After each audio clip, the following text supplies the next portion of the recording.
And if there's a team that's going to spike up in the rankings and be hovering closer and closer to that top 10, if not, maybe some people have them 10. Who knows? It's Purdue, who goes to Oregon and wins 65-58. Rob, Purdue has won 7 in a row. They're 7-1 in the Big Ten. They look like they can win the Big Ten. How'd they get this done, and what do you make of what Matt Painter's doing now? One, it's really, really impressive. He's tweaked some things. He's messed around with the starting lineup. Caleb First moved into the starting lineup 6 games ago and coincided with 6 straight wins in the Big Ten. They swept their West Coast road trip, which is not something I think is going to happen very often with teams in the Big Ten this year. They are now 4-1 away from home in the Big Ten. And they're coming up. They have 3 in a row at home, and 5 of their next 7 are at home. And we get Michigan State and Illinois tomorrow. So there's a very real chance that we could be looking up in 2 weeks, and Purdue is all alone in first place in this league. We have a chance to really start building some momentum here. We know how good Braden Smith is. We've seen what Trey Kaufman-Renn can do at the 5 spot. And as Jeff steps away, I think he's going to get another beer, Fanta. I will say this.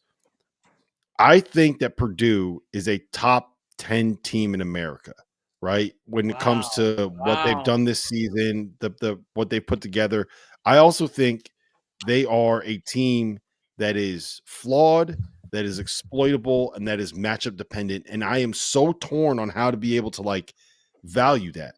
Because if you have guards that can get out and pressure Braden Smith, and you have guards that are able to penetrate and get to the rim and take advantage of the fact that Trey Kaufman-Renn has 3 blocked shots on the season. He has fewer blocked shots than Braden. I'm sorry, he's got 4 now. He blocked 1 against Washington. He's got 4 blocked shots. Braden Smith has 5 blocked shots this season. If you could take advantage of that, you can beat them. At the same time, I think it's fair to say that Oregon has a team with guards that can get out and pressure a little bit. Not quite like the Penn State, Auburn level, but they can pressure a little bit. They have guards that can put the ball on the floor and get to the basket. And I think that I would make the argument that this was one of the best defensive performances we've seen from Purdue this season. And on the road against an Oregon team that's a top 25 team in America, they came and got the win. So I think that we are seeing Purdue get a little bit better. I'm so torn on how to be able to value that when we look at them big picture. Listen, there aren't many. I don't know if there's a point guard you'd rather have in the country than Braden Smith. I just wish he had more help. I just wish he had a little more help in terms of ball handling, so it wasn't all on him when they do come after him. Because, like you said, if they draw the wrong matchup in the NCAA tournament, they're done. They're done. There's nothing they can do. But there are only probably a handful that you look at and you're like, all right, they're not going to be able to handle those teams. I wish Colvin and Heidi were just more consistent. I just wish, because if they were, we wouldn't be thinking the way we're thinking. I guess we would in a sense of still there's certain matchups. But overall, we'd be looking at them completely different than we look at them right now, which is still like we're in, but we're not completely all in on them. Even though they have probably one of the top 5 coaches in the game and one of the, maybe the best point guard in the game. I think it's CJ Cox. CJ Cox is the guy that I would like to see be more of a consistent option. But I hear you. We know what their big 3 are, and we know what their big 3 are capable of doing.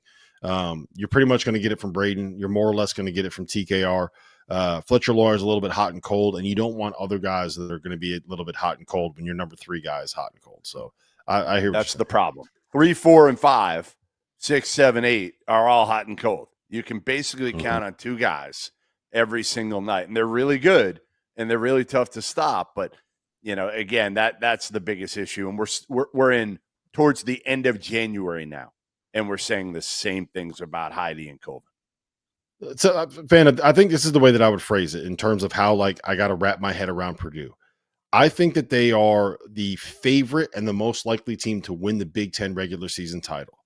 And I would take Illinois, and I would take Michigan State, and I might even take Michigan as Big Ten teams that I think are more likely to find a way to be able to make a run to the Final Four in this year's NCAA tournament. Does that make sense? I think that what's Purdue has the highest. No, Friday night, I think Friday night's huge. and I know it's at Mackey, but so Purdue just put them up 6-0 before the game starts, if not 8-0, Friday night at Mackey. I am fascinated to see them play Michigan and to see Michigan with the two bigs against Kaufman, Wren, and company. I want to see how those styles clash. I want to see how Dusty May handles that game, how Michigan handles the environment.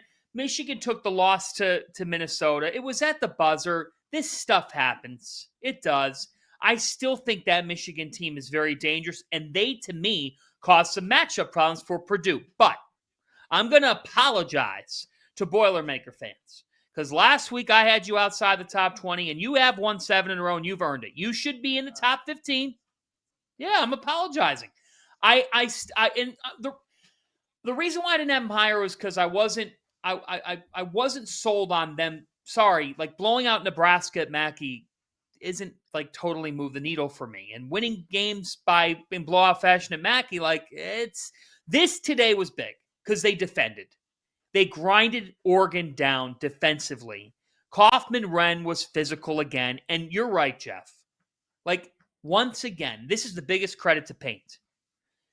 Purdue has an All-American first-team selection again. This is every freaking year. Or it was with Carson Edwards. Like, we've been talking for the... Hummel wasn't... I wouldn't put Hummel in that class, but okay.